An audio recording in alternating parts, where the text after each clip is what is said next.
আগামীকাল শুরু হতে যাচ্ছে টিম ইন্ডিয়া এবং ইংল্যান্ডের মধ্যকার second one day match. Team India যদি এই ম্যাচ জিতে যায় তাহলে তারা সিরিজ নিশ্চিত করে ফেলবে, আর যদি ইংল্যান্ড এই ম্যাচে জিতে যায় তাহলে সিরিজে সমতা চলে আসবে। কি হতে পারে আলোচনা করব সেকেন্ড ওয়ানডে ম্যাচ নিয়ে। তবে তার আগে সবসময়ের মতো বলে নিতে চাই, আপনি যদি আমার চ্যানেলে নতুন হয়ে থাকেন, যদি আপনি সাদাকে সাদা কালোকে কালো বলতে শুনতে অপছন্দ করে থাকেন, তাহলে ভাই এই চ্যানেলটা আপনার জন্য না। কারণ এইখানে আসলে নেগেটিভিটি কিংবা মিথ্যা রসালো বানোয়াট গুজব এই ধরনের গল্প করা হয় না। সুতরাং আপনি চ্যানেলটা সাবস্ক্রাইব করে থাকলে আনসাবস্ক্রাইব করে চলে যান। আর যদি আপনি ফেসবুক পেজ কিংবা ইনস্টাগ্রাম থেকে দেখে থাকেন, আর যদি আপনার ওই যে যা বললাম নেগেটিভিটি ছড়ানো গুজব রসালো রসাত্মক এই ধরনের মিথ্যাচার পছন্দ হয়, তাহলে আসলে ভিডিওটি এখনই ইগনোর করে চলে যেতে পারেন। সাদাকে সাদা কালোকে কালো বলিব, সাদাকে কালো কালোকে সাদা বলিতে পারিব না, আর আইসক্রিম ব্যতীত কারো পা চাটিতে পারিব না। Hello viewers, it's me Roni bro, welcome to another new video. কথা বলছিলাম টিম ইন্ডিয়া এবং ইংল্যান্ডের মধ্যে অনুষ্ঠিতব্য সেকেন্ড ওয়ানডে ম্যাচ নিয়ে, যা শুরু হতে যাচ্ছে আগামীকাল। টিম ইন্ডিয়া অলরেডি তাদের প্রথম ওয়ানডে ম্যাচ জিতে ফুরফুরে মেজাজে আছে এবং আগামীকালকের ম্যাচ জিতে তারা চাইবে যে সিরিজ জিতে নিতে। আর ইংল্যান্ড প্রথম ম্যাচে প্রথম দিকে যদিও আশানুরূপ রান করার প্রচেষ্টায় ছিল, কিন্তু শেষ পর্যন্ত আশায় গুড়ে বালি দিয়ে মাত্র 248 রানের টার্গেট দাঁড় করাতে পেরেছিল, 249 রানের টার্গেট দাঁড় করাতে পেরেছিল। পরবর্তীতে তারা আসলে এই ম্যাচে আর ফিরতে পারে নাই, বিশাল পরাজয় বরণ করে নিয়েছে। বিশাল পরাজয় কারণ হচ্ছে প্রায় 11 ওভার বাকি থাকতেই টিম ইন্ডিয়া আসলে জয়ের বন্দরে পৌঁছে গিয়েছিল। আর সবচাইতে বড় কথা ছিল টিম ইন্ডিয়া প্রথম 19 রানে তাদের 2 উইকেট হারালেও পরবর্তীতে শ্রেয়াস আয়ার এবং শুভমান গিল যেভাবে ব্যাট চালিয়েছে, এক কথায় রাজার প্রজার উপর যেভাবে চাবুক চালায় ঠিক সেইভাবে ব্যাট চালিয়েছে শ্রেয়াস আয়ার এবং শুভমান গিল। বিশেষ করে শ্রেয়াস আয়ারের কথা যদি আমি বলি, তার ইনিংসটা ছিল এক কথায় টি-20 সুলভ একটা ইনিংস, যাকে আপনি যেভাবেই বর্ণনা করেন, যেভাবেই উপমা দেওয়ার চেষ্টা করেন, আমার কাছে মনে হয় যে তার ইনিংসটার সুনাম কম হয়ে যাবে। টিম ইন্ডিয়া 19 রানে 2 উইকেট পড়লেও সেইখান থেকে কিভাবে কামব্যাক করতে হয় তা কিন্তু ক্লিয়ার ভাবে একটা মেসেজ দিয়েছে যে পজিটিভ ইন্টেন্ট শো করলে প্রতিপক্ষ দল ঘাবড়ে যায়, প্রতিপক্ষ বোলারদেরকে পেয়ে বসা যায়।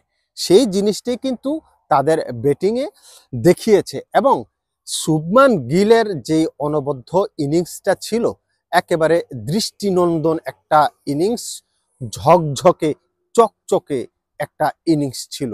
শুভমান গিল শ্রেয়াস আয়ারের সাথে 92 রানের যে পার্টনারশিপ এবং শ্রেয়াস আয়ার আউট হয়ে যাওয়ার পরে আপনার আকসার প্যাটেলের সাথে যেই 110 রানের যে পার্টনারশিপটা ছিল, এক কথায় অনবদ্য।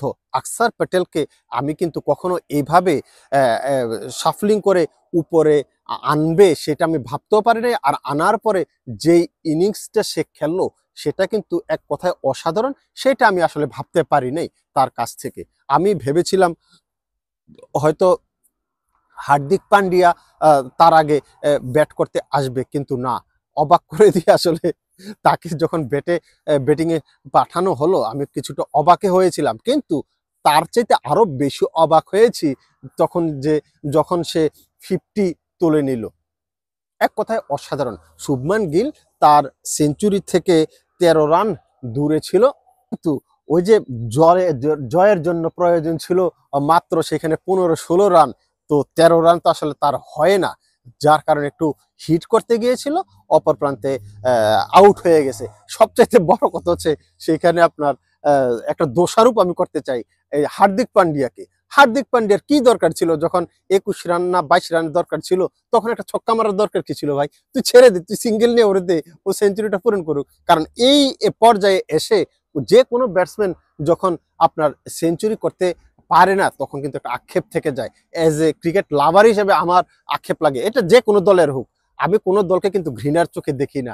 কারোর সাথে কোন দেশের রাজনৈতিক সম্পর্ক, ভাই এগুলো আমি খেলার ভিতরে আনি না। ওইটা যারা রাজনীতি করে ওইটা তাদের ব্যাপার। আমি এজ এ ক্রিকেট লাভার হিসেবে খেলা দেখি, তো আমার এগুলা আমার হৃদয় ছুঁয়ে যায় যে একটা ব্যাটসম্যান 90 এর ঘরে চলে যাবে, 80 85 ঘরে চলে যাবে, কিন্তু কোনো কারণে তার সেঞ্চুরিটা হয় না।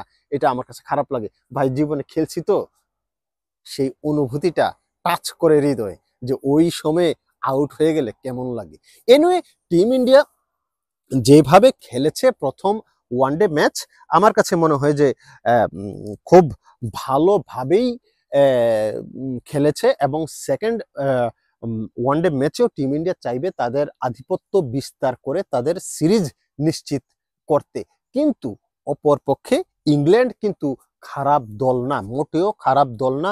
বিশেষ করে ওয়ানডে ফরম্যাটে আমি যদি বলি, টিম ইন্ডিয়ার সাথে ইংল্যান্ডের তুলনা কিন্তু অনেক বেশি পার্থক্য না।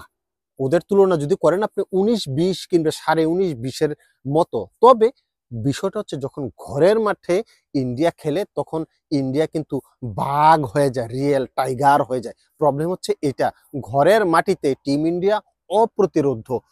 ইংল্যান্ড বলেন, অস্ট্রেলিয়া বলেন, বা অন্য যে কোনো দেশ বলেন, ঘরের মাটিতে ইন্ডিয়ার মাটিতে গিয়ে ইন্ডিয়াকে হারানোটা একেবারে স্বপ্নের মতো অবাস্তব আর কি। স্বপ্নে যখন আমরা উল্টাপাল্টা অনেক কিছু স্বপ্নে দেখি না, সে তেমনই আসলে।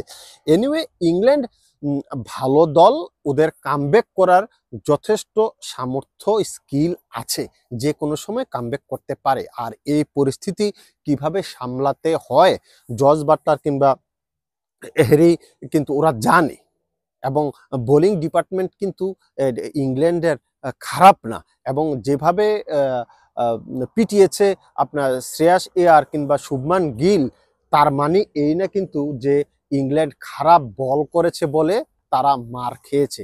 ভালো ভালো বল কিন্তু দেখলাম যে আপনার টিম ইন্ডিয়ার ব্যাটসম্যানরা মেরেছে, পাত্তা দেয়নি তাদেরকে, ভালো বলে মেরেছে। খারাপ বল করে কিন্তু ইংল্যান্ডের বলাররা মার খায় নাই। এনিওয়ে, ইংল্যান্ডের সেই সামর্থ্য আছে ঘুরে দাঁড়ানোর, কামব্যাক করার। কারণ হচ্ছে এই ম্যাচ যদি হেরে যায় তাহলে তো সিরিজে হেরে গেল, 2-0-তে টিম ইন্ডিয়া জিতে যাবে। সুতরাং ইংল্যান্ড তাদের সামর্থ্য মতো চেষ্টা করবে, যথাসাধ্য চেষ্টা করবে যেন এই ম্যাচটা জিতে সিরিজে সমতা আনতে পারে। তবে আমার কাছে মনে হয় যদি টিম ইংল্যান্ড যদি আগে ব্যাট করে, তাহলে 200-250 রানে ভাই টিম ইন্ডিয়ার সামনে দাঁড়ানো যাবে না, এত কম রান করে আসলে জিতা যাবে না। ইন্ডিয়ার সামনে টার্গেট দিতে হবে 300 রানের। 300 রানের টার্গেট যদি আপনি দাঁড় করাতে পারেন, সেই ক্ষেত্রে আপনার সুযোগ থাকবে। অন্যথায় আসলে আমি মনে করি না 280-90 রান নিয়েও ইন্ডিয়ার সামনে আপনি জিততে পারবেন। তবে 80-90, অন্তত 280-90 একটা ভালো স্কোর, এটা যদি করতে পারে। আর টিম ইন্ডিয়া যদি আগে ব্যাট করে যদি 280-90 করে ফেলে, ইংল্যান্ড পারবে না। টিম ইন্ডিয়া সিরিজ আগামী কালকেই জিতে নিবে। সাদাকে সাদা, কালোকে কালো বলিব, সাদাকে কালো, কালোকে সাদা বলিতে পারিব না, আইসক্রিম ব্যতীত